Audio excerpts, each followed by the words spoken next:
ভাবি, কি অপরাধে ভাইয়ের বিরুদ্ধে আইনি পদক্ষেপ নেবেন? রমেশের কথা শুনে পাখির ঠোঁটে রহস্যময় হাসি ফুটে ওঠে। ধীরে ধীরে এক পা করে রমেশের দিকে সে এগিয়ে আসে। রমেশ ভয়ে ভয়ে চোখে পাখির দিকে তাকায়। আসলে পাখি কি করতে চাচ্ছে ঠিক রমেশের মাথায় ঢুকছে না। রমেশের সন্নিকটে এসে সে রমেশের কর্ণ থেকে ব্লুটুথ ছো মেরে খুলে নিয়ে ফিসফিস করে ব্লুটুথের সামনে মুখটা নিয়ে বলে উঠল, কাপুরুষ কোথাকার! এরা লোক সমাজে মুখ দেখায় কিভাবে? এসব কাপুরুষদের গলায় হাড়ি বেঁধে জলে ডুবে মরা উচিত। আজ এসএসসি পরীক্ষার ফলাফল ঘোষণা করা হবে। সেই সকালে উঠেছে সে। ফজরের নামাজের পর সে আর নিদ্রায় যায়নি। সকাল থেকে তার পেটে এই অবধি কিছুই পড়েনি। চিন্তায় মুখ এতখানি শুকনো হয়ে আছে। পরীক্ষার ফলাফল আজ স্কুলে ঘোষণা করা হবে, তবে তার আগে ইন্টারনেট থেকে জানা যাবে। পাখির মনস্থির করলো সে ইন্টারনেট থেকে নয়, সরাসরি স্কুল থেকে জেনে আসবে এবং নিজ চোখে নিজের নম্বর দেখে আসবে। স্কুলের ফলাফল হাতে পেয়ে নোট করে ফলাফল টানাতে টানাতে দুপুর 1টা-2টো বাজবে তার শিওর। সে 11টার দিকে গোসল করে বেরিয়ে পড়ল।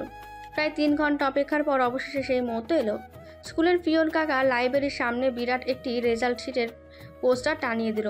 পাখি লম্বা ভিড় ঠেলে নিজের রেজিস্ট্রেশনের নম্বর দেখে ফলাফলটা দেখলো। ফলাফল দেখার পর রীতিমতো ওরও হাত পা কাঁপছে। দৃষ্টি দুটি ঝাপসা এলো। অবরুদ্ধ পা দুটি টেনে স্কুল থেকে বেরিয়ে একটু বাজারে গেল। বাজার থেকে সরাসরি গাবতলী গেল। সেখানে ফাহাদ স্যারকে পাওয়া গেল না। এরপরে সে কাজিরহাটে ফিরে এলো। পাখি আসার আগে নিখিলদের বাড়িতে গেল। নিখিলদের বাড়ির চৌকাটে ঢুকতে সবার প্রথমে ফাহাদ স্যারকে চোখে পড়ল। ওনাকে দেখে পাখিয়া চোখের পানি সামলাতে পারল না। আবেগে ওনার কোমর জড়িয়ে ধরে হু হু করে কেঁদে উঠল। পাখির এহেন আচরণে ফাহাদ পুরোদমে হতভম্ব হয়ে পড়ল। সামনে নিখিল, ইচ্ছে, মুস্কান উপস্থিত। সকলে সামান্যতম ভরকালো। তার মধ্যে সদর দরজায় লম্বাটে একটি ছায়ামূর্তি দেখা গেল। ওনাকে নিখিলই কিছুক্ষণ আগে ফোন করেছিল এখানে আসতে। তখন পাখি ছিল না। ওনার বলিষ্ঠ হাত দুটি ক্রোধে মুষ্টিবদ্ধ হয়ে এলো। রাগে ক্ষোভে আর ভেতরে ঢুকলেন না। বৈঠকখানার সামনে দাঁড়িয়ে থরথর করে কাঁপতে রইলেন। বুকের ভেতরে ওনার প্রতাপী আগুন জ্বলছে, নিভছে। পাখি অতশত খেয়াল করেনি। সে আবেগে উত্তেজনায় নিজেকে কন্ট্রোল করতে পারেনি। শরীর এখনও বেধরে কাঁপছে। ফাহাদ না পেয়ে শক্ত আদলটি এক পলক দেখে পাখিকে ছাড়িয়ে নিয়ে নিল নিজের থেকে। এরপরে হাঁটু ভেঙে ওর সামনে বসে পড়লেন। দু চোখের পানি মুছে দিয়ে বললেন, এই পাখি, বোকার মতো কাঁদছিস কেন? ফলাফল কি ভালো হয়নি? ওনার কথা শুনেই পাখি নিজের কোমর ধরে গা দুলিয়ে আচমকা খিলখিলিয়ে হেসে উঠল। ওর একবার কান্না করা, আরেকবার হেসে ফেলা নিয়ে সকলে ভয়ঙ্কর বিভ্রমের মধ্যে গিয়ে পড়ল। নিখিল উদ্বিগ্ন চিত্তে বলল, অত ভয় দেখাস না পাখি, এমনিতেই চিন্তায় আছি, তার ওপর তোর হাসি কান্না একসঙ্গে, জাস্ট পাগল হয়ে যাচ্ছি। সত্যি করে বল, তোর কি হয়েছে? পরীক্ষার রেজাল্ট ভালো হয়নি? পাখি ফাহাদ স্যারের দিকে গভীর নজরে এক পলক তাকিয়ে দেখে তিনি ভীষণ দুশ্চিন্তায় ভুগছেন। পাখির চেয়ে ওনার চিন্তা যেন একটু বেশি। অবশ্য চিন্তা হওয়ারই তো কথা। এত কষ্ট করে পরিশ্রম করে গাবতলী থেকে এসে দাঁড়িয়ে পড়িয়েছেন তিনি। ফলাফল খারাপ হলে তার সব পরিশ্রম বৃথা যাবে। পাখি ওনার চিন্তিত মুখটি দেখে 2 হাত দিয়ে গাল টেনে হাসল। আরে বোকা ছেলে, ভয় পাচ্ছ কেন? তুমি কি করে ভাবলে ফাহাদ ভাইয়া তোমার এত কষ্ট পরিশ্রমের ফল আমি বৃথা যেতে দিব? তার মানে তুই পাস করেছিস? ও মাথা নাড়ালো, সঙ্গে আরও বলল, শুধু পাস নয়, মাত্র 4-এর জন্য A+টি মিস করলাম। তার মানে 4.96 তোর পয়েন্ট? পাখি ফের মাথা নাড়ায়। তুমি খুশি হওনি? হাস্যবার অধরতে ফাহাদের বেরোলো, খুশি মানে প্রচুর খুশি হয়েছি। এত ভালো রেজাল্ট করেছিস। মিষ্টি কই? দাঁড়া, আমি মিষ্টি নিয়ে আসছি। তোমার মিষ্টি আনার দরকার নেই, আমি নিজেই মিষ্টি এনেছি। গাবতলী গিয়েছিলাম, ভেবেছি খুশির খবরটি সবার প্রথমে তোমাকে দিব, কিন্তু তোমাকে গাবতলী গিয়ে পেলাম না। পাখি একটি মিষ্টির অর্ধেক ফাহাদকে আর বাকি অর্ধেক নিখিলকে খাইয়ে দিল। আমার শুধু একটা ভাই না, বুঝলা? আরও 2টো ভাই আছে। সে 2জন হলে তোমরা 2জন। আমার মোট 3টে ভাই। সেই 3টে ভাই থাকতে আমার আবার চিন্তা কিসের? পাখির কথা শুনে নিখিলের ভীষণ ভালো লাগলো। কি সরল মেয়েটা। সে মন খুলে পাখির মাথায় হাত রেখে দোয়া করে দিল। যা, ভাই বোনকে দোয়া করে দিলি, বোনের ছোট বড় স্বপ্ন যেন পূরণ হয়। পাখি বিনিময়ে হাসলো। ইচ্ছে ফ্যাকাশে মলিন মুখটা দেখে পাখি জিজ্ঞেস করলো, ওর মুখ মলিন কেন? নিখিল মুখ ফুলিয়ে দম ছেড়ে নিয়ে বলল, 2 সাবজেক্ট খারাপ করেছে, গণিত আর রসায়নে। এর জন্য ফাহাদকে ডেকেছিলাম, ওর সঙ্গে সুপরামর্শ করে বোর্ড চ্যালেঞ্জ করবে। ও, ফাহাদ বলল, আমাদের পাখি আর ছোট নেই, এখন সে কলেজে উঠবে, তারপর ভার্সিটিতে। কোন সাবজেক্ট নিয়ে পড়বে? মানবিক। নিখিল ভ্রু নাচিয়ে বলে, মানবিক? পাখি মাথা নাড়িয়ে বলে, ইন্টার শেষ করার পর ল নিয়ে ইনশাল্লাহ পড়ার ইচ্ছে আছে, তাই মানবিক নিয়েই আপাতত পড়তে চাই। আমার আব্বার অনেক ইচ্ছে ছিল আমাকে ব্যারিস্টার পড়ানোর, তাই তার স্বপ্নটি আজ থেকে আমার স্বপ্ন হয়ে থাক। ফাহাদ বলে। ভালো আইডিয়া, আমি তোর সঙ্গে সহমত। পাখি তাড়া দিয়ে ব্যস্ত কণ্ঠে চটপট ফের বলে, আচ্ছা তোমরা থাকো, আমি এখন একটু নানু বাড়ি যাব। নানু বলেছে রেজাল্টের খবর যেন তাকে জানাই। আচ্ছা। পাখি বের হওয়ার সময় বৈঠকখানার সামনে এসে নাওয়াফের সঙ্গে আচমকা চোকাচুকি হলো। প্রথমবার ভুল চোখ পড়লেও দ্বিতীয়বার ওই লোকটির দিকে আর ফিরেও তাকালো না। শক্ত আদলে কেবল ওনার পাশ কাটিয়ে বেরিয়ে গেল। পাখি যেতেই ফাহাদ বলল, এই মেয়েটাকে দেখবি ভবিষ্যতে বড় কিছু হবে, অনেক ভালো কিছু করবে। ওর ভিতরে তেমন ট্যালেন্ট আছে। আমি যেই 2-2.5 মাস ওকে পড়িয়েছি, দেখেছি ওর ভিতরে দারুণ প্রতিভা। যদিও শুনেছি আগে ভালো স্টুডেন্ট ছিল না, তবুও বর্তমানে তো ভালো হচ্ছে। মানুষ কখন কিভাবে পরিবর্তন হবে বলা কওয়া যায় না। আসি নিখিল। দাঁড়াও। নাওয়াফের ডাক শুনে গতিপন্থের মধ্যে ফাহাদ থেমে গেল। নাওয়াফ ফেটে গিয়ে আচমকা ফাহাদের মুখের ওপর পুরুষালী 5 আঙুল বসিয়ে দিল। ওনার বিক্ষিপ্ত উগ্র আচরণ দেখে ফাহাদ সহ নিখিল স্তব্ধ, বিস্মিত হয়ে গেল। সে বেচারা বুঝলো না তার অপরাধটি কি। ওদের বিস্ময় বাড়িয়ে দিয়ে তিনি ফের ফাহাদের ওপর আক্রমণ করতে ছুটে যান। এই চটটিও কি স্পর্শ করার জন্য? তোকে বারবার বলেছি না ওকে স্পর্শ করবি না তুই, তবু কেন করিস? হ্যাঁ, একদম জানে মেরে দিব। নিখিল এসে নাওয়াফের পেছন থেকে আঁকড়ে ধরল, ফের যেন ফাহাদের ওপর আক্রমণ করতে না পারে। এসব কি করেছিস তুই? পাগল হয়ে গেছিস? ফাহাদ পাখিকে ছোট বোনের নজরে দেখে। নাওয়াফ নিখিলের থেকে নিজেকে জোরজুলুম করে ছোটাতে ছোটাতে কর্কশ কণ্ঠনালীতে বলে, তাই বলে আমার কলিজায় স্পর্শ করার অধিকার ওকে আমি দেইনি। ওরে বারবার বলেছি ও যেন দ্বিতীয়বার আমার চোখের সামনে না পড়ে। তারপরেও কেন তুই আমার চোখের সামনে বসে ওকে স্পর্শ করিস, ওর গাল ধরিস? সেদিন ছাদে বসেও ধরেছিস, আমি দেখিনি বুঝেছিস? দিন দিন তোর স্পর্ধা বেড়ে যাচ্ছে। আজকে ওকে আমি খুন করে ফেলবো। ছাড় নিখিল, আমাকে ছেড়ে দে। নিখিলের থেকে নিজেকে ছাড়িয়ে নিয়ে নাওয়াফের ফাহাদের ওপর ঝাঁপিয়ে পড়ল। ঘুষি দিয়ে ফাহাদের নাক ফাটিয়ে ফেলল। ফাহাদ নাকে হাত দিয়ে হতভম্ব হয়ে পড়ল। দেখলো নাক বেয়ে রক্ত পড়ছে। এবার তার রাগ রাগলো, প্রচুর রাগ। সে চেঁচিয়ে উঠল, এতই যখন ভালোবাসতেন তাহলে ওর জীবনটা নাটকীয় করলেন কেন? ওকে রেখে নিজের পরিবারের পছন্দ মতো মেয়েকে বিয়ে করলেন না কেন? আজ যখন দেখলেন ও আপনাকে অবহেলা করছে, তখন যত প্রেম উতলে পড়ছে। নরক তো বানিয়ে দিয়েছেন ওর লাইফটাকে আপনি, জীবন্ত লাশ বানিয়ে দিয়েছিলেন ওকে। যেই মেয়েটা এখন একটু শক্ত হয়ে বাঁচতে চাইছে, তখন ওকে আবার ভেঙে ছুঁড়ে দিতে উঠে পড়ে লেগেছেন। আমার কি মনে হয় জানেন, আপনি কোনো সুস্থ মস্তিষ্কের মানুষ নন, পুরাই সাইকো একটা। নিজের ক্ষমতা ধরে সবার উপর জোর খাটাচ্ছেন। সব সমস্যার গুরু আপনি। আপনার জন্য আপনি নিজে ভুগছেন, সেখানে অন্য কাউকে দোষারোপ করছেন কেন? যাকে ভালোবাসা চাই তাকে 1000 মাইল দূরে বসেও তার স্মৃতি ধরে ভালোবাসা চাই। আমার তো মনে হয় আপনি কখনো ওকে ভালোই বাসেননি। যদি ভালোই বাসতেন তাহলে মেয়েটাকে এমন অসহায় করে মাঝপথে ছেড়ে যেতে পারতেন না। আর এখন যে দেখছেন ও আপনাকে অ্যাভয়েড করছে, পাতা দিচ্ছে না, আপনাকে গুরুত্ব দিচ্ছে না, তখন আপনার যত নয়া প্রেম নয়া দিয়ে জেগে উঠছে, এসব আগে কই ছিল? হ্যাঁ, মেন ভিলেন তো আপনি। হ্যাঁ, মেন ভিলেন আপনিই। নাওয়াফ নিখিলকে ধাক্কা মেরে ফেলে দিয়ে সাপের মতন হেসে রাখতে রাখতে ফোঁস করে ফের ফাহাদকে আঘাত করতে এগিয়ে গেল। ফাহাদের শরীরে আঘাত করার আগে একটি হাত এসে নাওয়াফের হাতটি ছোঁ মেরে ধরে ফেলল। নাওয়াফ হাতের মালিকটির দিকে বিস্মিত নজরে চেয়ে দেখল তার সামনে স্বয়ং কাজল রেখা দাঁড়িয়ে আছে। নাওয়াফের দিকে কড়া চোখে তাকিয়ে ফাহাদকে বললেন তিনি, তুমি যাও বাবা, এসব ব্যাপারে ঢুকো না, আমাকে বুঝতে দাও। ফাহাদ এক পলক নাওয়াফের দিকে তাকিয়ে বেরিয়ে গেল। কাজল রেখা নাওয়াফের দিকে শীতল দৃষ্টিজোড়া নামিয়ে নিয়ে বললেন, কেন এমন পাগলামি করছো? সময়ের কাজ সময় করতে পারোনি, সময় ফোরবার পর করলে লাভ কি? থাকতে গুরুত্ব বোঝনি, এখন গুরুত্ব দিতে গেলে ছ্যাঁচড়ামি উপাধি পেতে হবে। তার চেয়ে বরং দূরে থাকো, এতেই তোমার মঙ্গল। নাফ আত্মসমর্পণের ভঙ্গিমায় কাজল রেখার পায়ের কাছে হাঁটু ভেঙে নত দৃষ্টিতে দপ করে বসে পড়ল। ওনার চোখ থেকে টুপ করে এক ফোঁটা জল জমিয়ে গড়িয়ে পড়ল। হাত জোর করে আকুতি মিনতি ভরা কণ্ঠে অনুরোধ করল, প্লিজ ওকে আমায় দিয়ে দেন। আমার আর কিছুই চাই না আপনার কাছে। আপনি শুধু একবার বললেই ও আপনার কথা শুনবে। আমি জুলুমকারী নই নওফাজ, না স্বৈরাচারকারী। আমি সন্তানের উপর বোঝা চাপিয়ে দেওয়ার আমার কর্ম নয়। এটা এখন আমার সন্তান বড় হয়েছে, আর ছোট নেই। নিজের ভালো মন্দ নিজের বোঝবার বয়স ওর হয়েছে, এখন নিজের সিদ্ধান্ত নিজেই নিতে পারে। আর তাছাড়া আমি তো বলেছি ও তোমার কাছে যেতে চাইছে, আমি বাধা দিব না। আপনি খুব ভালো করে জানেন ও আর আমার নিয়ন্ত্রণে নেই, এখন সম্পূর্ণ আমার নিয়ন্ত্রণের বাহিরে। সেজন্য সব ভার ওর উপর ছেড়ে দিচ্ছেন। কোনো ব্যাপার না, আমার শেষ নিঃশ্বাস ত্যাগের আগ মুহূর্তেও ও আমার ছিল এবং আমারই থাকবে। পৃথিবীর কোনো পুরুষের স্পর্শ ওর শরীরে আমি পড়তে দিব না। যেটা নাওয়াফের সেটা আমি নাওয়াফেরই থাকবে, আর বাকিটা ভাগ্যের উপর ছেড়ে দিলাম। মুলাদের লঞ্চ ঘাটে ঘাট দেয় ভোর 4টের কি 5টার দিকে।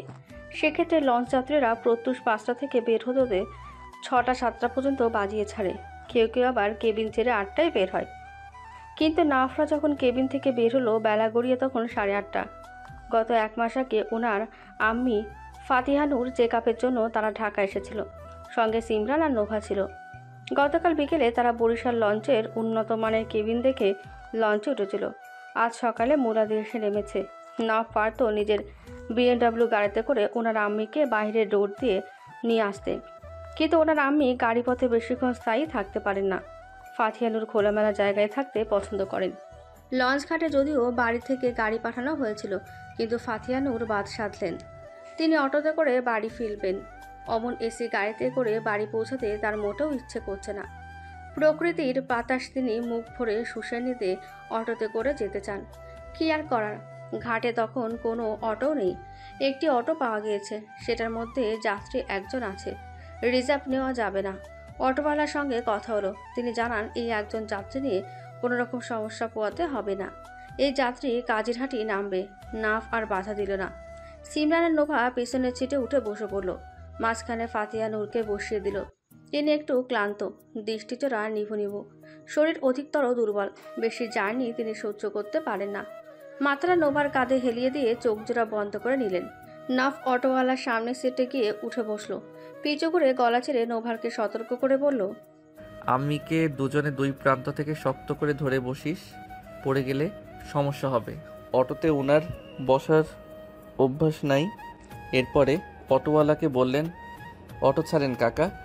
অটোওয়ালা অটো ছাড়লেন। বাতাসের সঙ্গে যোগ দিয়ে শাসা করে অটো ছুটে চলছে। রাস্তার দুপাশে লম্বা বিল, বড় বড় লম্বা লম্বা গাছ রেখে দ্রুতগামী যাত্রী বহনকারী অটোটি ধাঁধা করে ছুটে চলে। নোভা ভ্রু কুঞ্চিত করে তার সামনে বসা মেয়েটিকে এক পলক দেখল। বেশ পরিচিত মনে হলো। পঞ্চ জ্ঞানেন্দ্রিয় বলছে কোথায় জানি দেখেছে, ঠিক আন্দাজ করতে পারছে না। মেয়েটা কালো বোরখা পরা, চোখে কালো ও মোটা ফ্রেমের চশমা, হিজাবের সঙ্গে মুখে মাস্ক পরা, বাম হাতে একটি ঘড়ি ঝুলছে, পা দুটিতে চকচকে সাদা স্নিকার্স।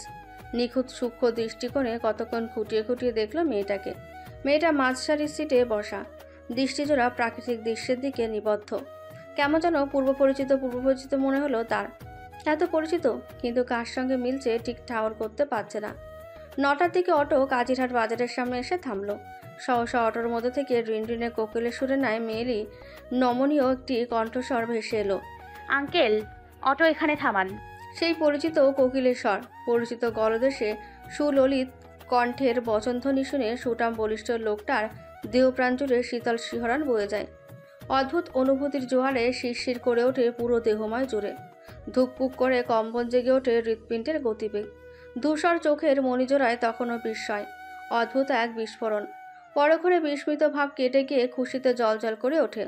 তড়াক করে উঠে চট করে দৃষ্টিজোড়া ঘুরিয়ে নিয়ে পেছনের মাঝসারির সিটের দিকে নেন। বেশ সাবলীল ভঙ্গিমায় অটো থেকে গুছিয়ে নেমে হেঁটে অটোর ভাড়া মিটাতে গেল সপ্তদশী। বয়স তো 16 নেই, সপ্তদশে পদার্পণ করেছে। মুখের সামনে থেকে অন টাইম মাস্কটি খুলে পাশে ফেলে দেয়। এরপরে ভেজা টিস্যুর একাংশ দিয়ে ঘরমাক্ত মুখটা সযত্নে মুছে নিল। রোদের তাপে উজ্জ্বল শ্যামবর্ণ মুখটা কিঞ্চিত লাল হয়ে এসেছে। নাকের ডগাটি টসটসে রক্তিম। দাগের মুখটায় রূপ লাবণ্যতার জোয়ার সবে আবির্ভাব করতে শুরু করে দিয়েছে। শ্যামবর্ণ গোলগাল মুখটা আগের চেয়ে ফর্সা আর মায়াবী হয়ে এসেছে। এখন দারুণ চমৎকার লাগে দেখতে, একদম চোখে লাগার মতন। মোটামুটি বলা যায় মেয়েটা যৌবনের দিকে পদার্পণ করতে শুরু করে দিয়েছে।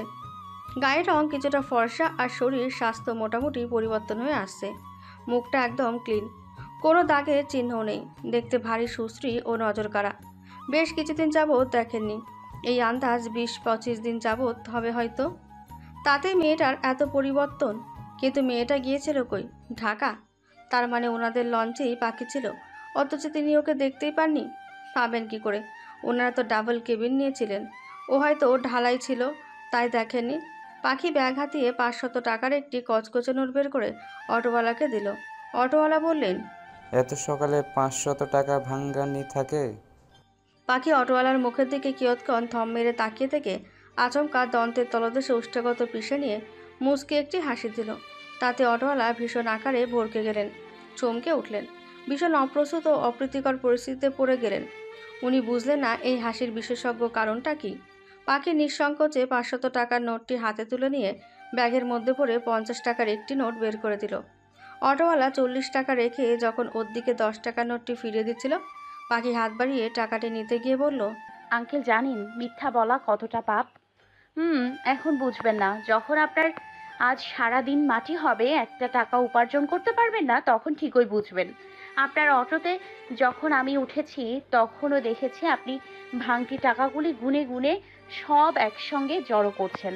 আর এখন খাড়ার উপর মিথ্যে বলে দিলেন আপনার কাছে কোনো ভাঙতি নেই।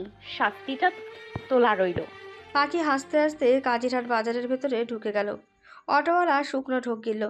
এক পলক ভয়ে ভয়ে নওয়াফের দিকে ছোট ছোট কুচকুচে মণিজোড়া নিয়ে চাইল। নওয়াফ একটি সিগারেট লাইটার দিয়ে ধরিয়ে তাতে দুটো টান বসিয়ে দিল। রাশি রাশি নিকোটিনের বিষাক্ত ধোঁয়াগুলি বাতাসের সঙ্গে মিলে মিশিয়ে উড়িয়ে দিলে শক্ত চিবুক চিবিয়ে চিবিয়ে বেশ খানিকটা পর শীতল কণ্ঠে বুলি তোলেন তিনি, আঙ্কেল, মিথ্যে বলার শাস্তিটা না হয় আমি দিয়ে দেই। আজ সারাদিন আপনি কাজ করবেন ঠিকই, তবে কারো কাছ থেকে একটি পয়সাও নিতে পারবেন না। আমার ছেলেরা আজ সারাদিন আপনাকে পাহারা দিবে।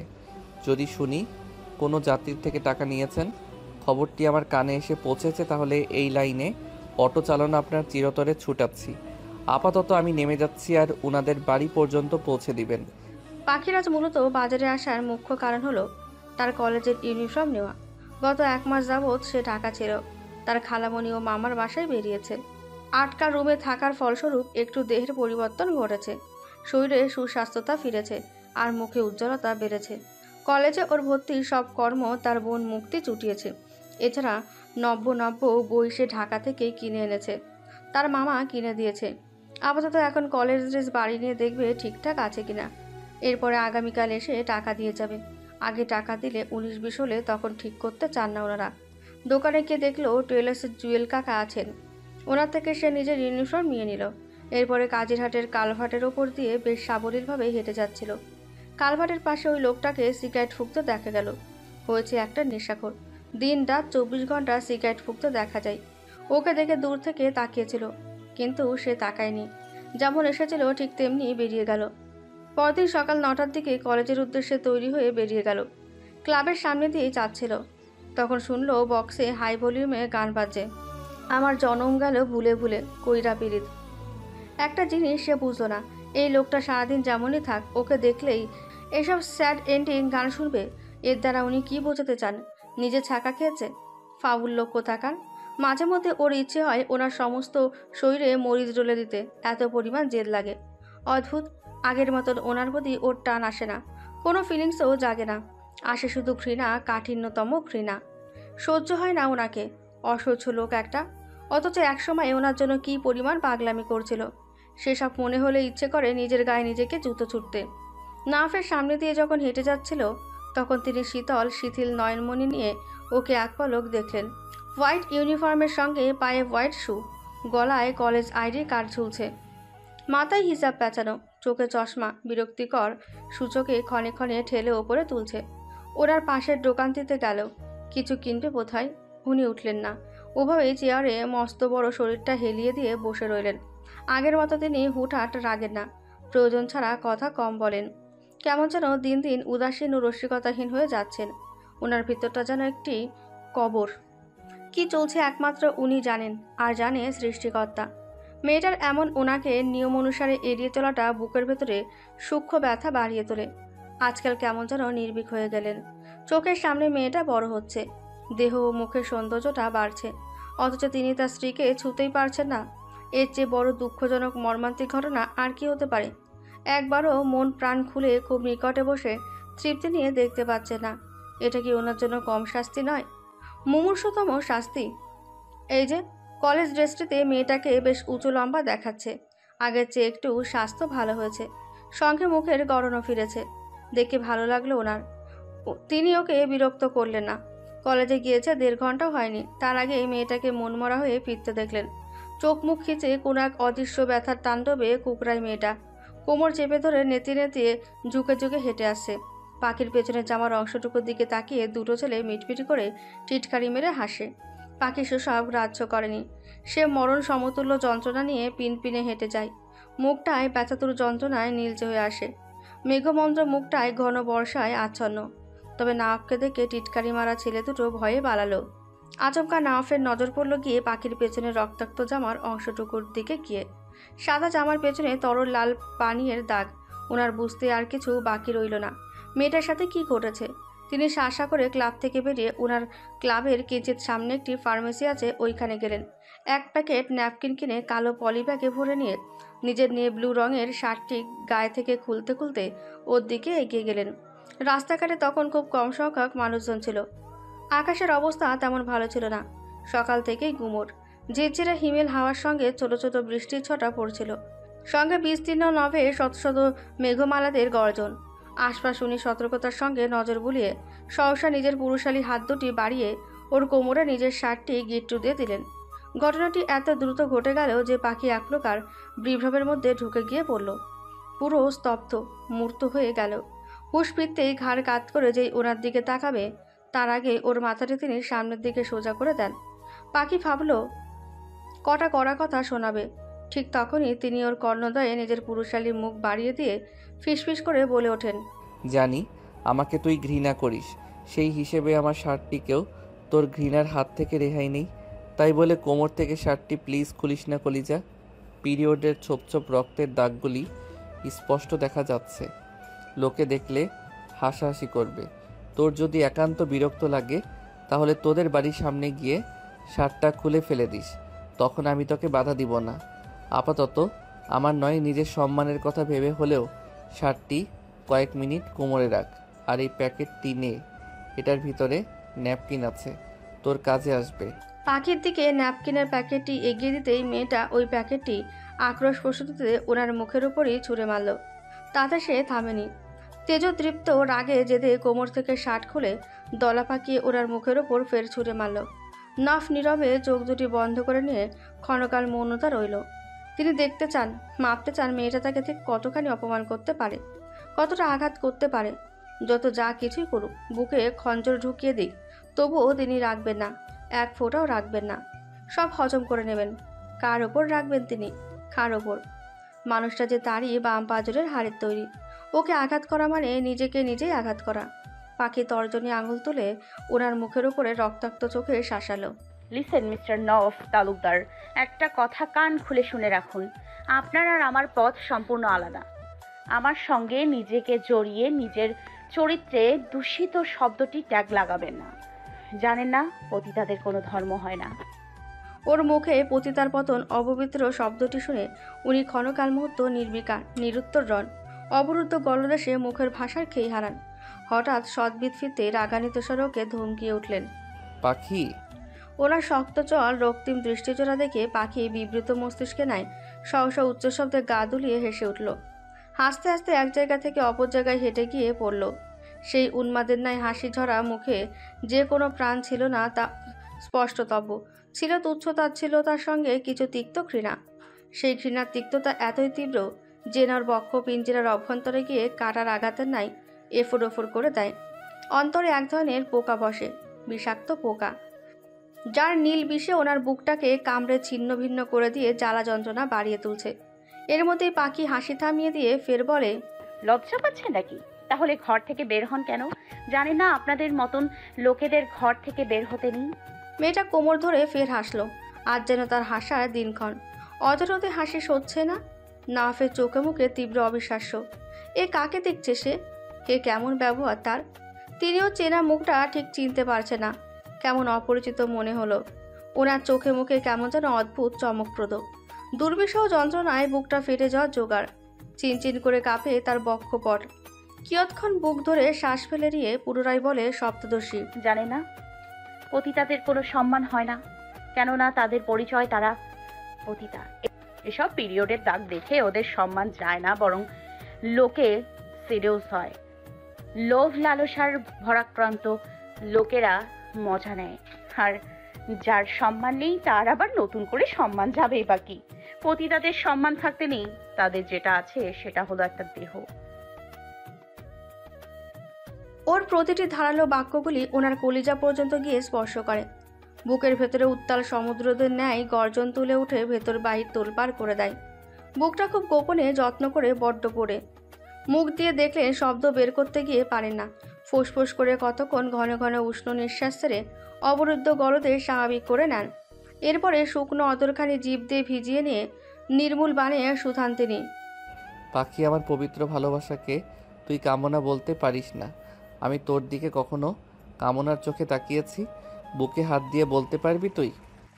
ওনার কথা শুনে পাখি ফিক করে হেসে ফেলল। ভালোবাসা সেটা আবার কি? ভালোবাসা। ওর কণ্ঠে তুচ্ছ তাচ্ছিল্যতা বিদ্রুপ ঝরে পড়ে। মেয়েটা কোমর ধরে ফের হেসে লুটোপুটি খায়।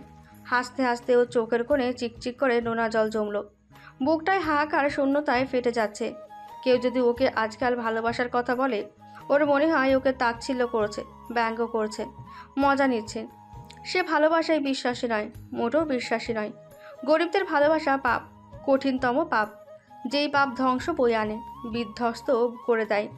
নাফের চোখে মুখে আবারও বিস্মিত এক ভাব। অক্ষিচোরা কোটর ছেড়ে বেরিয়ে আসার জোগাড়।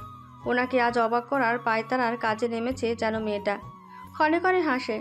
এমন করে কোনো স্বাভাবিক মানুষ হাসতে পারে? পারে না। কোনো মানুষ যদি অধিকতর কষ্ট পায়, মানসিক আঘাত পায়, সে মানুষটাই একমাত্র পাগলের মতন হাসতে পারে। পাখি এদিক ওদিক তাকিয়ে লম্বা দমগুলি টেনে মুহূর্তের সঙ্গেই একাকার করে মিলিয়ে দেয়। এরপরে নত ছলছল দৃষ্টিজোড়া রাস্তার বাম পাশে নিয়ে বলে ওঠে, জানেন কত মানুষ আঘাত করছে, থাপড়াইছে, আমার চুলে ধইরা টাইনা জনমের মার মারছে। পতিতা কইছে ঘরে পর পুরুষ হয় না, দেহ ব্যবসা করি, তাও বলছে। গায়ে লাগে নাই, এক ফোঁটা কষ্টও লাগে নাই। কিন্তু যখন আপনি আমারে ছোট লোকের বাচ্চা বলে গালি দিয়েছিলেন, গলা চেপে ধইরা উপরে তুইলা নিয়ে মেরে ফেলতে চাইছিলেন, তখন ঠিক বুকের এই বাম প্রান্তে গিয়া আপনার আঘাতটা লাগছে। জনমের লাগা লাগছে। যেই বুকটায় আপনি এক সময়ে শান্তি খুঁজতে গিয়া মাথা রাখতেন, সেই বুকটায় সযত্নে ব্যথা দিয়ে ছুরি ঢুকাইয়া দিলেন। তখন যন্ত্রণা হয়েছিল, খুব যন্ত্রণা, শারীরিক যন্ত্রণা নয়, মানসিক যন্ত্রণা।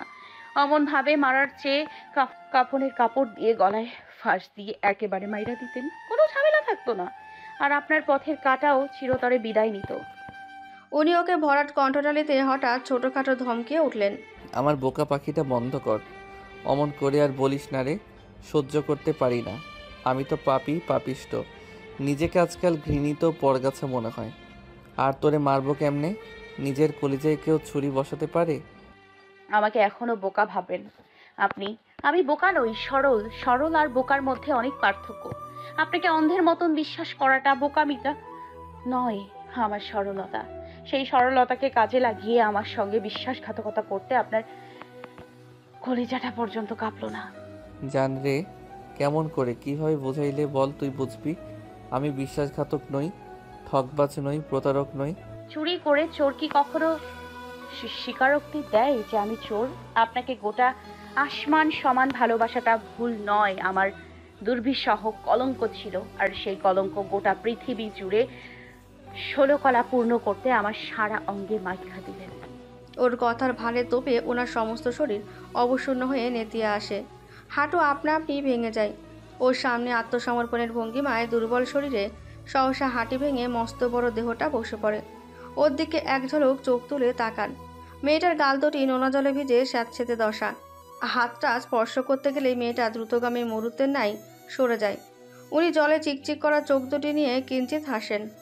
ভয় পাস না, তোকে ছুবো না, শুধু একটু দেখব, নয়ন জুড়িয়ে দেখব, আর মনে মনে কয়েক শতক চুমু খাবো।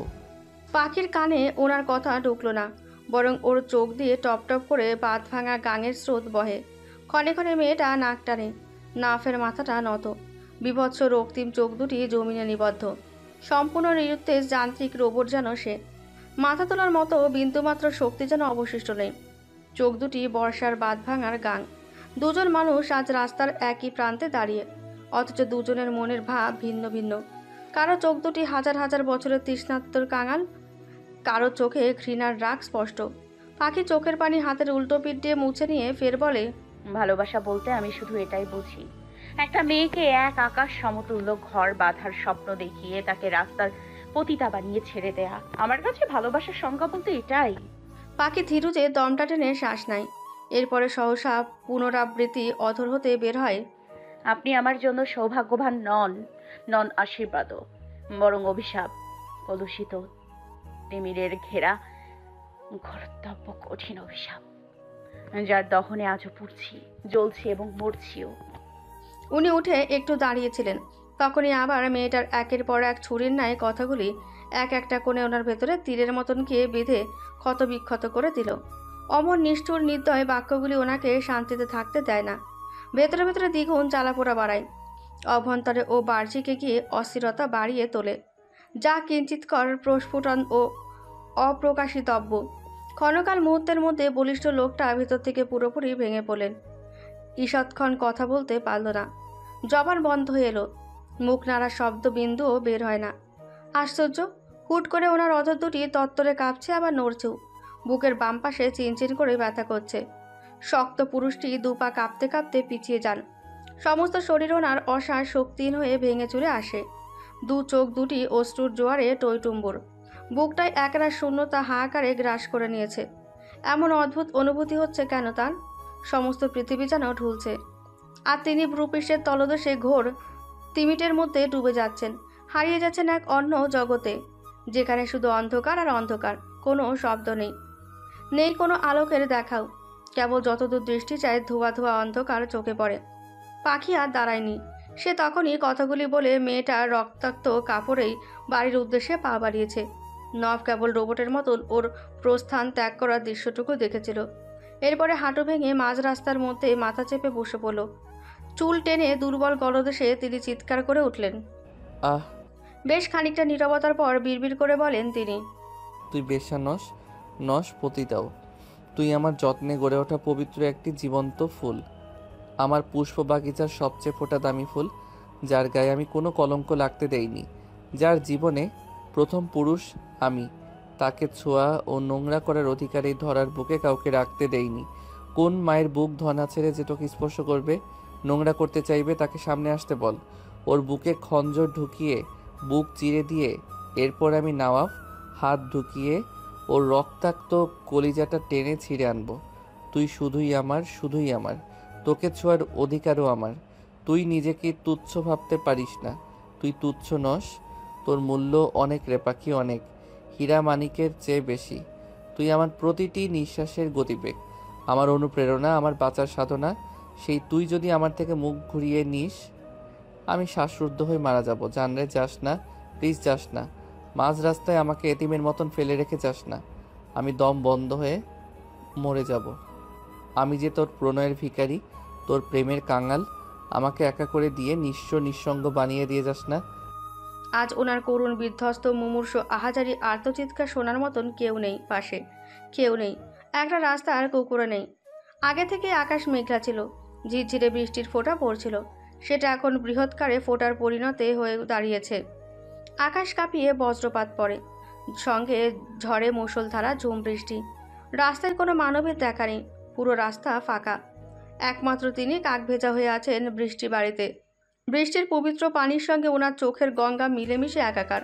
ক্ষণকালের মধ্যে পুরো শরীরটি বরফ হওয়ার মতন দশা, পুরো শরীর চুপসে ভেজা, অক্ষে দুটি বিভৎস রকম রক্তিম, সাদা অংশটুকু রক্ত জবার ন্যায় রক্তাক্ত, মাথাটা ভারী হয়ে আছে। তিনি তখনও নিজের রাগ জেদ বজায় রেখে মাঝ রাস্তায় ওভাবে বসে পড়েন। বৃষ্টির ভারী ভারী ফোঁটাগুলির সঙ্গে নোনা জলগুলি ওনার গাল বেয়ে অধরের ওপর দিয়ে বেয়ে বেয়ে স্রোত দিয়ে চলে যায়।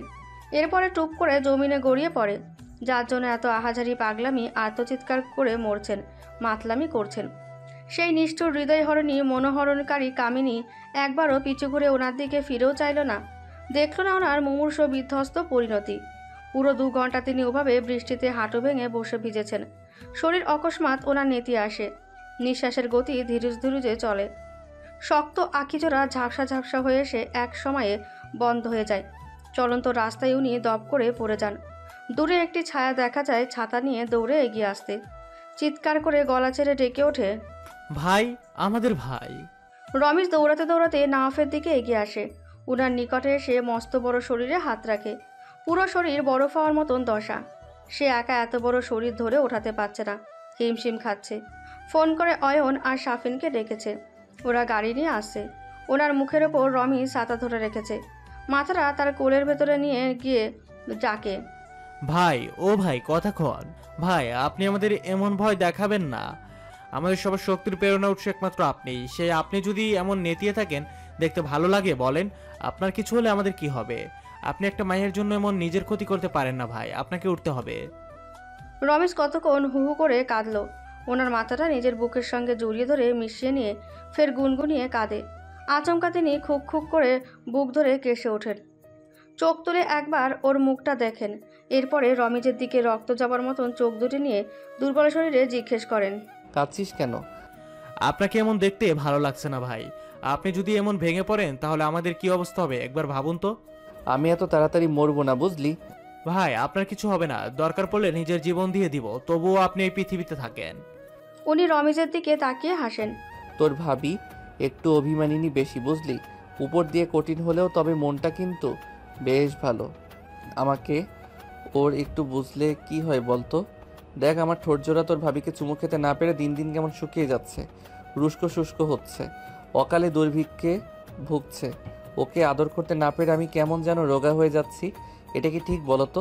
আমি কি বেশি কিছু চেয়েছি?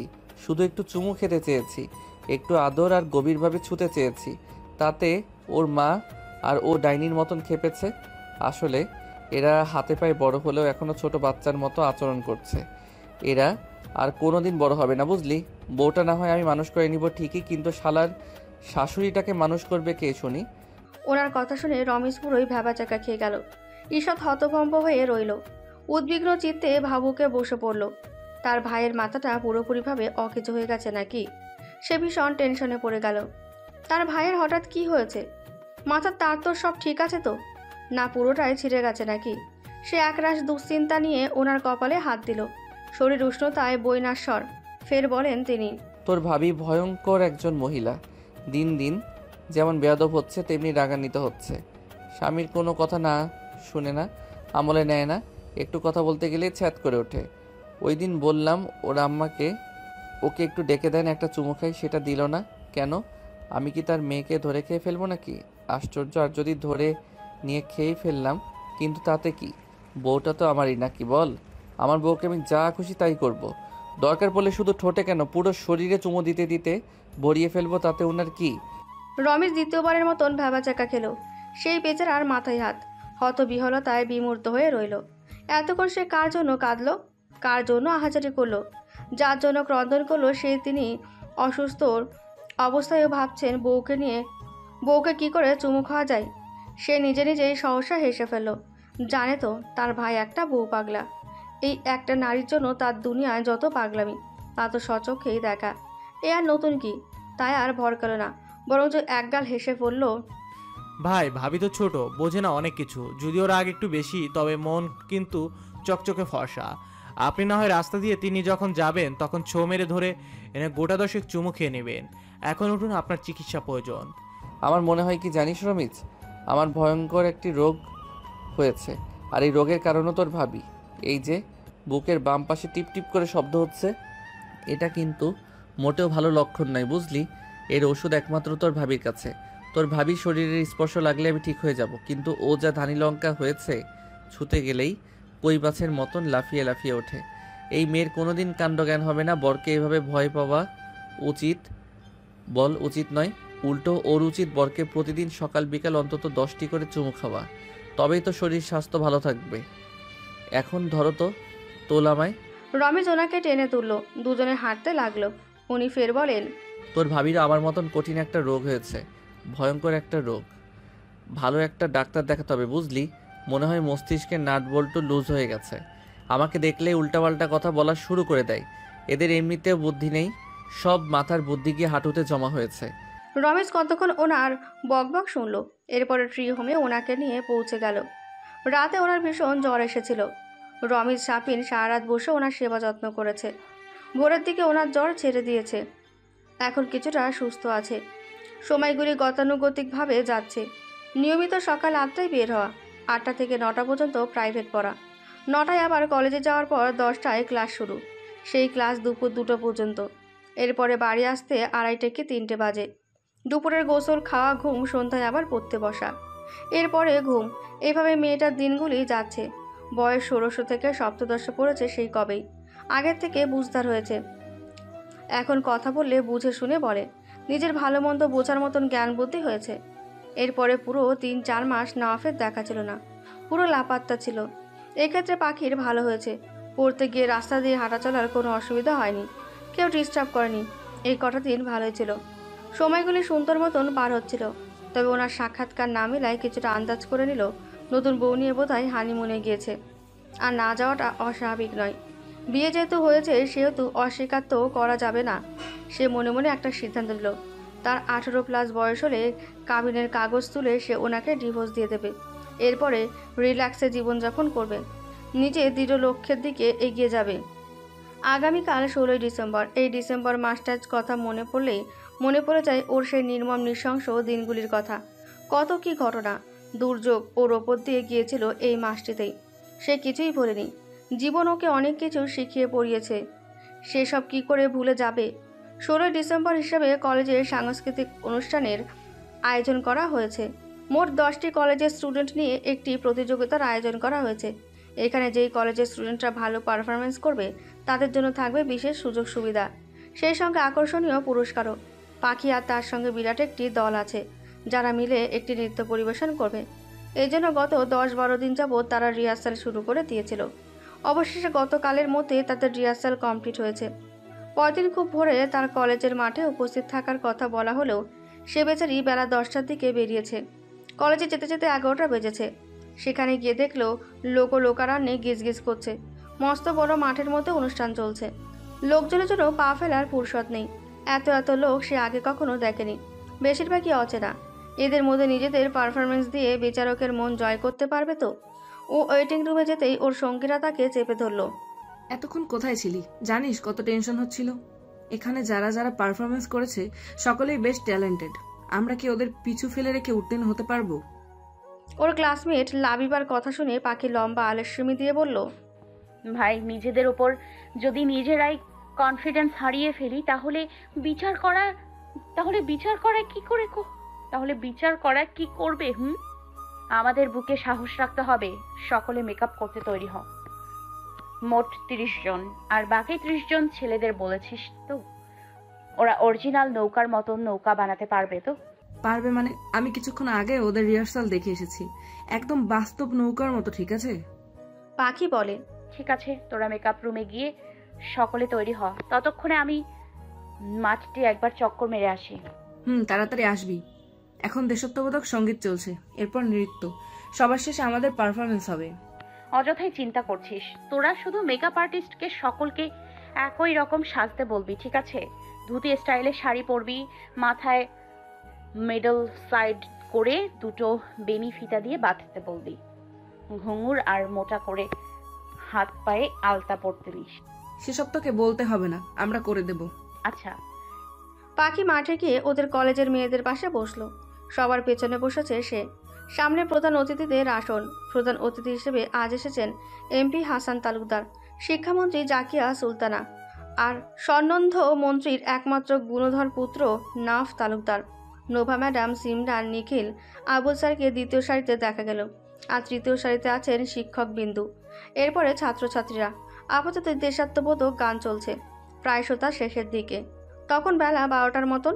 শেষের প্রতিযোগী ছিল ভাষানচরের একজন দ্বাদশ শ্রেণীর শিক্ষার্থী, নাম রূপালী। নামটি যেমন সুন্দর, দেখতেও ঠিক তেমন সুন্দর, গানও করে চমৎকার। পাখি এখনও নাফকে দেখেনি, তবে আন্দাজ ছিল উনি এখানে থাকবেন। উনিও আবার পাখিকে দেখেনি। রূপালী খুব ভালো পারফরমেন্স করেছে। দেশাত্মবোধক গানের বিচারক সৈয়দ মুন্সি মঞ্চে উঠে গেলেন, মেয়েটার বেশ প্রশংসা করলেন। পাখি মনোযোগ দিয়ে সৈয়দ মুন্সির বক্তব্য শুনছিল। তার ভেতরে হঠাৎ কান পেতে শুনল একজন শিক্ষক আরেকজন শিক্ষকের কানে ঢালছে।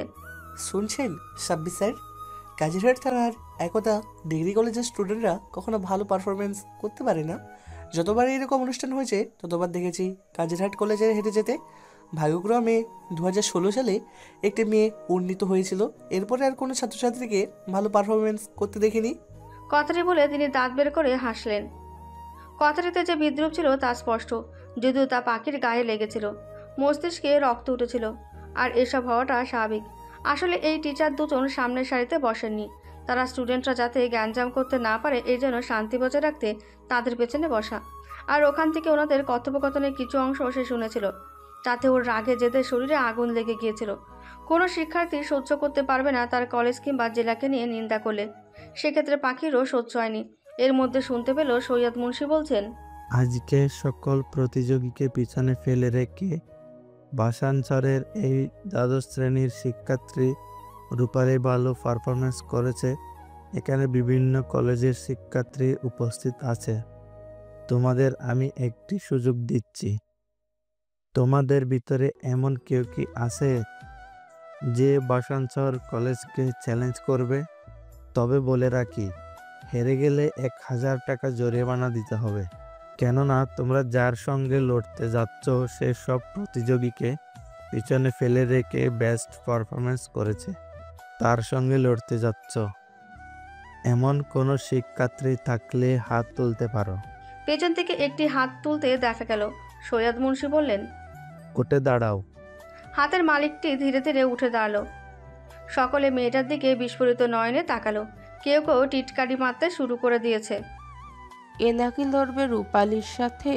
হায়, মেয়েটা জানে রূপালী কত সুন্দর গান করতে জানে। মেয়েটা সেসব কানে তুলল না, নিজের কথায় অটল রইল। সৈয়দ মুন্সি বললেন, কোন কলেজ? একতা ডিগ্রি কলেজ। নাম কি তোমার? অনন্যা রহমান পাখি।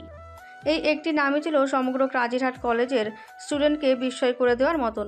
সঙ্গে উপস্থিত জনতাও। এতক্ষণ পর্যন্ত তারা জানতো না এই স্টুডেন্টটি তাদের কলেজেই ছিল। সবচেয়ে বেশি চমকপ্রদ হয়েছিল নওয়াব।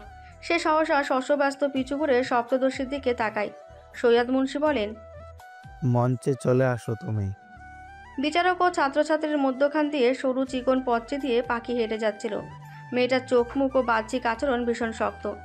নাফের পাশ দিয়ে যখন ও হেঁটে যাচ্ছিল, মিষ্টি একটি গন্ধে ওনার দৃষ্টিজোর অকস্মাৎ বন্ধ হয়ে এলো। ঠিক 4 মাস পর দেখছে এই মুখটি কত অচেনা হয়ে যাচ্ছে। ধীরে ধীরে মেয়েটার মুখের গঠন পাল্টে যাচ্ছে। আগের থেকে সুন্দর হয়ে যাচ্ছে। আগের মতন চিকন নেই। মুখের লাবণ্যতা ফিরছে। সাদা ইউনিফর্মের সঙ্গে মাথার দুপাশে দুটো বেনি গাঁথা। ওনার পছন্দের চুলগুলি কেটে কি হাল করেছে মেয়েটা। বোঝা গেল ওনার পছন্দের কোনো কিছুই মেয়েটা রাখবে না। কপালে একটি লাল সবুজের রুমাল বাঁধা, বাম হাতেও একটি পতাকা বাঁধা। চোখে চশমাটি ঠেলে মঞ্চে উঠে গেল। গিয়ে প্রথমে সৈয়দ মুন্সিকে সালাম দিল। তিনি সালাম নিলেন। পাখির দিকে চেয়ে বললেন, পারবে তো উত্তীর্ণ হতে? মনে রেখো, হেরে গেলে 1000 টাকা জরিমানা দিতে হবে। ওনার কথা শুনে পাখি সশব্দে হেসে ফেলল। সৈয়দ মুন্সি অবাক নেত্রে মেয়েটার হাসি হাসি মুখটা দেখেন। হাসছো যে? স্যার, পারফরমেন্স করার আগেই যদি হেরে যাওয়ার চিন্তা করি তাহলে নিজের প্রতি নিজেরই আত্মবিশ্বাসকে হারিয়ে ফেললাম। সবার আগে নিজের ওপর কনফিডেন্স রাখতে হবে। প্রতিটি প্রতিযোগিতায় হার জিত তো থাকবেই। তাই বলে হারকে ভয় পাবো কেন? বরঞ্চ হার নয়, বেস্ট পারফরমেন্সের জন্য চেষ্টা করে যাব ইনশাল্লাহ। নিজের প্রতি দেখি বেশ ভালো আত্মবিশ্বাস আছে তোমার। জি আছে, কেননা আত্মবিশ্বাস মানুষকে সাহসী ও বলিয়ান করে তোলে। নিজের ওপর আত্মবিশ্বাস না থাকলে মানুষ নিজস্ব লক্ষ্যে পৌঁছতে পারে না। আজ আমার প্রতি আমার আত্মবিশ্বাস ছিল বলেই আপনার সামনে মঞ্চে এসে দাঁড়াতে পারলাম। আত্মবিশ্বাস না থাকলে কখনো মঞ্চে ওঠার সাহস হতো না, এমনকি আপনার সামনেও নয়। প্রতিটি প্রতিযোগিতা হার জিত থাকবেই, সেজন্য হারকে ভয় পেতে নেই। অংশগ্রহণ করার আগেই যদি হারার চিন্তা করি তাহলে তো হেরেই গেলাম। নিজের ওপর আত্মবিশ্বাস রইল কই? হার জিত হবেই, তাই বলে হারকে ভয় নয় স্যার, জয় করতে হবে। সৈয়দ মুন্সির চোখে মুখে তীব্র অবাকতা। এইটুকু মেয়েটা অথচ কথা বলছে কি সুন্দর করে সাজিয়ে গুছিয়ে। নিজের প্রতি এত কনফিডেন্স কেউ কি করে দিতে পারে? তিনি এত সব ভাবলেন না। আগে দেখুক না পারফরমেন্স কেমন করে। আগে 1000 টাকা জমা দাও। আপাতত 1000 টাকা আমার কাছে নেই। আমার শ্রেণীর শিক্ষকদের দৃষ্টি আকর্ষণ করছি, প্লিজ আমার হয়ে আপনাদের মধ্যে কেউ 1000 টাকা দিয়ে দিন। প্রমিস, আমি পরে দিয়ে দিব। প্রিন্সিপাল হারুন স্যার তিনি 1000 টাকা দিলেন। পাখিকে ইশারায় পারফরমেন্স শুরু করতে বলে দিয়ে সৈয়দ মুন্সি পুনরায় নিজের আসন গ্রহণ করেন। পাখি হারমোনিয়াম নিয়ে বসে পড়ল। আগে সে হারমোনিয়াম বাজাতে পারত না, এইবার যখন ঢাকা গিয়েছিল তখন ওর খালামণির বান্ধবীর থেকে শিখে নিয়েছে। সে নিজের পারফরমেন্সে মনোযোগ দিল। হারমোনিয়াম চেপে সুললিত অধৈর্যরা নাড়িয়ে শুরু করে দিল। রক্ত যখন কালি হয় সেই কালিতে লেখা হয় বর্ণমালা। বাংলা আমার মায়ের ভাষা, আমার অহংকার। গান শেষে পাখি হারমোনিয়াম থামিয়ে দিল। সাংস্কৃতিক অনুষ্ঠানের উপস্থাপিকা সায়ন চৌধুরী মঞ্চে উঠে এলেন। বিচারকদের দৃষ্টি আকর্ষণ করছি। দেশাত্মবোধক সঙ্গীতের বিচারক সৈয়দ মুন্সি স্যারকে মঞ্চে আসার আহ্বান জানাচ্ছি। দ্রুত চলে আসুন স্যার। সৈয়দ মুন্সি মঞ্চে উঠে গেলেন। মাইক্রোফোন স্পিকারটি হাতে নিয়ে প্রশংসায় মুখ ভাসালেন, তবে পাখিকে বললেন, যদিও তোমার পারফরমেন্স ভালো ছিল, তবে রূপালী আর তোমার প্রতিযোগিতা সমান সমান হয়েছে। এখন তোমাদের ভিতরে একটি পারফরমেন্স লড়াই চলবে। এই পারফরমেন্সে যে ভালো করবে সেই হবে আজকের বিজয়ী। প্রথমে রূপালী শুরু করো। রূপালী মেয়েটা পাখির দিকে এক পলক তাকিয়ে পারফরমেন্স করতে মনোযোগী হয়। নদীর মাঝি বলে এসো নবীন, মাঠের কবি বলে এসো নবীন, দেখেছি দূরে ওই সোনালি দিন, দেখেছি দূরে ওই সোনালি দিন। রূপালী পারফরমেন্সে চমৎকার ছিল। পাখি বেশ চিন্তায় পড়ে গেল। এর মধ্যে ওর শুধু একটা গানই জানা আছে, সে পারফরমেন্স করতো না, এই জন্য রিহার্সেল করা হয়নি। বাট এখন এখানে সে নিজেকে নার্ভাসনেস হওয়া যাবে না, নিজের ওপর বিশ্বাস রাখতে হবে। যেমনই পারুক নিজের সবটা সুর মাধুর্য দিয়ে চেষ্টা করবে। সে ঘরমাক্ত চিন্তান্বিত শুকনো মুখটা নিয়ে হারমোনিয়াম নিয়ে ফের বসে পড়ল। নাফের পুরো মনোযোগ এখন পাখিকে ঘিরে। মেয়েটার চিন্তান্বিত ভয়াতুর মুখটা সে স্পষ্ট দেখতে পাচ্ছে।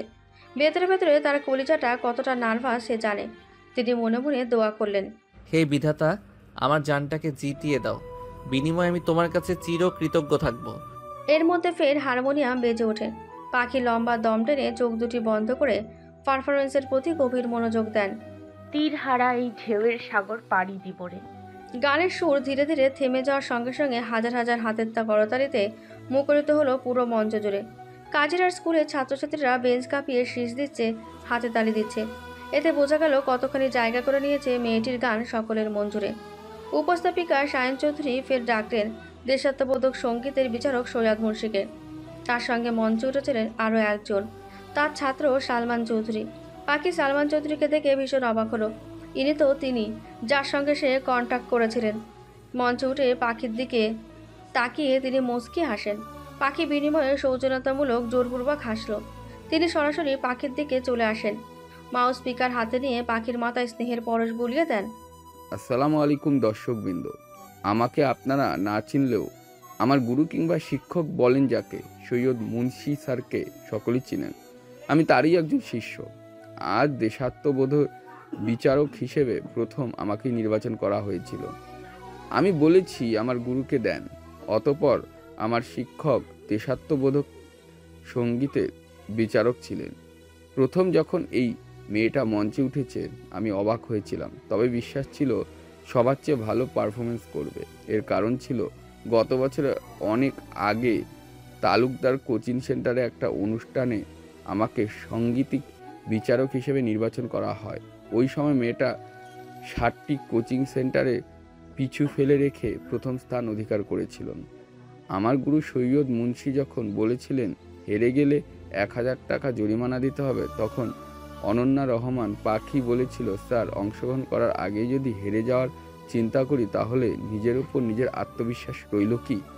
কথাটা যুক্তিসংযুক্ত এবং সঠিক। আমার বিশ্বাস ছিল মেয়েটা আজ উত্তীর্ণ হয়ে ঘরেই ফিরবে। বেশ কিছুদিন আগে মেয়েটা আমার সঙ্গে একটি কন্ট্রাক্ট করেছিল মিউজিক গানের জন্য। হঠাৎ করে বেশ কিছুদিন পর আবার ক্যান্সেলও করেছিল। যদিও এটা তার ব্যক্তিগত ব্যাপার, তবুও তার জন্য আমার দুয়ার সর্বদা খোলা থাকবে।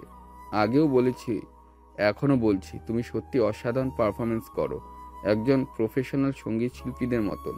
আবারও তোমাকে আমি একটি সুযোগ দিচ্ছি আমার সঙ্গে একজন সঙ্গীত শিল্পী হিসেবে কাজ করার। অপর মাউস স্পিকারটি হাতে তুলে নিয়ে বলল, ধন্যবাদ স্যার আপনাকে। যদিও সেদিন আপনার কাছে একান্ত প্রয়োজনীয় ছিল বলে আমি কন্ট্রাক্ট পেপারে সাইন করেছিলাম, পরবর্তীতে আমার সেই প্রয়োজন ফুরিয়ে গিয়েছে। সেদিন টাকাটা আমার বিশেষ করে প্রয়োজন ছিল। আমার আব্বার চিকিৎসার জন্য 15 লাখ টাকা লাগতো। 10 লাখ টাকা জোগাড় হলেও 5 লাখ টাকা জোগাড় করতে পারিনি। এই জন্য বাধ্য হয়ে আপনার সাহায্য নিয়ে আপনার কন্ট্রাক্ট পেপারে সাইন করেছিলাম। কথাগুলি বলতে গিয়ে পাখির গলদেশ বড্ড ভারী হয়ে এলো, চোখ জোড়া জ্বলছে, ভীষণ জ্বলছে। কিছুক্ষণ পর এক ফোঁটা জল গড়ালো চোখের কার্নিশ বেয়ে। নাফ নির্বিকার, তার বুকের অতলে ছলাৎ করে কাঁপে। এত কিছু হয়ে গেল সে জানলো না। ওনার এত কারি টাকা পয়সা থাকতে কিনা তার বউকে টাকার জন্য গানের কন্ট্রাক্ট পেপারে সাইন করতে হয়েছিল। এত দুঃখ তিনি কাকে দেখাবেন? তিনি ওর দিকে লজ্জায় বিন্দুমাত্র তাকাতে পারলেন না। দৃষ্টি নেতিয়ে মাথাটা হেট হয়ে এলো। আজ নিজেকে ব্যর্থ পুরুষ মনে হচ্ছে। একটা ভুল তার জীবন থেকে কত কিছু কেড়ে নিল। হাসান তালুকদার বুঝলেন তার ভাই পুত্রের মনের অবস্থা। তিনি ব্যথিত মুখে বলেন, আই এম সরি চাচু, আমার চিকিৎসার জন্য তোর বিদেশে গিয়ে সব হারাতে হলো। নাফ ওর চাচুর হাতটা শক্ত করে চেপে ধরল। ওনার হাত নোনা বাড়িতে ভেজা স্পর্শ পেলেন হাসান তালুকদার। তিনি স্তব্ধ হয়ে গেলেন। কাঁদছে কি ছেলেটা? নাও প্লিজ কন্ট্রোল স্ট্রং বয়, যা হওয়ার হয়েছে। নতুন করে যাতে তোর ওয়াইফ কষ্ট না পায় সেদিকে লক্ষ্য রাখ।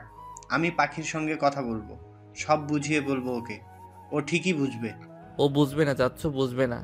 ওর চোখে আমি একজন বিশ্বাসঘাতক ঠকবাজ। আমাকে ঘৃণা করে, আমার মুখটা পর্যন্ত দেখতে চায় না। বদলে গেছে, ও সম্পূর্ণ বদলে গেছে। কি করে ছেলেটাকে শান্ত করবেন তিনি খুঁজে পেলেন না। পাখি চোখের পানি মুছে ফের বলে, কিন্তু যেদিন আপনার কাছ থেকে টাকা নিয়ে আসি তার ঠিক পরের দিনই আমার আব্বা মারা যান। যার জন্য টাকা আনা সেই যদি না থাকে, সেই টাকা দিয়ে আমি কি করব? এজন্য আপনার টাকা আপনাকে ফেরত দিয়েছি, কন্ট্রাক্ট বাতিল করেছি। আর রইল সঙ্গীত শিল্পী হওয়ার বিষয়টি। স্যার, আমার জীবনের উদ্দেশ্য সঙ্গীত শিল্পী হওয়া নয়। হয়তো আপনার মতন নামকরা শিল্পীর সঙ্গে কাজ করলে এক সময়ে আমি সুনাম অর্জন করব, ভালো একজন সঙ্গীত শিল্পী হতে পারবো। কিন্তু বিশ্বাস করুন, এসবে আমার বিন্দু মাত্র ইন্টারেস্ট নেই।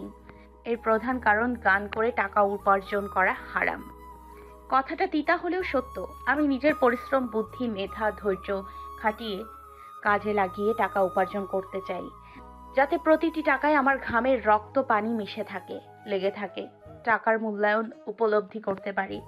আমার কথায় কষ্ট পেলে ক্ষমা দৃষ্টিতে দেখবেন। সালমান চৌধুরী স্মিত হাসলেন। এমন মেয়ে আমি খুব কমই সংখ্যক দেখেছি। বিশ্বাস করো, সত্যি তোমার মন মানসিকতা উপর লেভেলের। বেশ ধূর্তমান তুমি। আশা রাখছি ভবিষ্যতে তুমি ভালো কিছু অর্জন করবে। দোয়া রইল। পরিবেশ অনুকূল থাকলে আমাদের আবারও দেখা হবে। আসি। এরপরে মঞ্চ থেকে তিনি নেমে যান। সৈয়দ মুন্সি পাখির দিকে এগিয়ে যান। একরোষ বিস্ময় নিয়ে বলেন, তোমাকে দেখে এখনো আমি বিশ্বাস করতে পারছি না। এতটুকুন মেয়ের যেমন আত্মবিশ্বাস, সাহসিকতা, তেমন তার কণ্ঠস্বর। আমার শিষ্য আমাকে তোমার কথা বলেছিল, ভাবিনি তুমি এতটা প্রশংসার যোগ্য। যখন গানের প্রতিটি লাইন সুর টান দিচ্ছিলে, আমি জাস্ট চমকপ্রদ হয়ে তোমার মুখের দিকে তাকে অবাক হয়ে চেয়েছিলাম। ভেবে কুল পাচ্ছি না, এমন একটা মেয়ে এতটা চমৎকার করে কি করে গানের সুর দিতে পারে। শুধু গান নয়, তোমার মুখের ভঙ্গিমা, হাত নাড়ানোর দৃশ্যটুকুও আমার নজর কেড়েছে। জাস্ট অসাধারণ, অসাধারণের মধ্যেও অসাধারণ। উপস্থাপিকা সায়ন চৌধুরী বলেন, স্যার, তাহলে ধরে নিব আজকের বেস্ট পারফরমেন্স প্রতিযোগী এই মেয়েটি। সৈয়দ মুন্সি বলেন, তা আর বলতে হয়? আমার বাহিক আচরণ দেখে বুঝো না বোকা? জি স্যার। সকলের উদ্দেশ্য উপস্থাপিকা সায়ন চৌধুরী গলা ছেড়ে চিল দিয়ে প্রফুল্ল চিত্তে বলে ওঠেন, আজকের দেশাত্মবোধক সঙ্গীতের বেস্ট পারফরমেন্স করেছেন কাজিরহাট থানার একতা ডিগ্রি কলেজের একাদশ শ্রেণীর ছাত্রী অনন্য রহমান পাখি। তার জন্য জোরে একটা হাততালি। পুরো মাঠ জুড়ে দ্বিতীয়বারের মতন হাজার হাজার হাতের করতালিতে মুখরিত হলো। একতা কলেজের শিক্ষকদের মুখে স্বস্তির শাসি। সায়ন চৌধুরী ফের বলেন, আমরা মঞ্চে ডেকে নিব প্রধান বিচারক হাসান তালুকদার ও নওয়াব তালুকদারকে, সেই সঙ্গে থাকবে একতা ডিগ্রি কলেজের প্রিন্সিপাল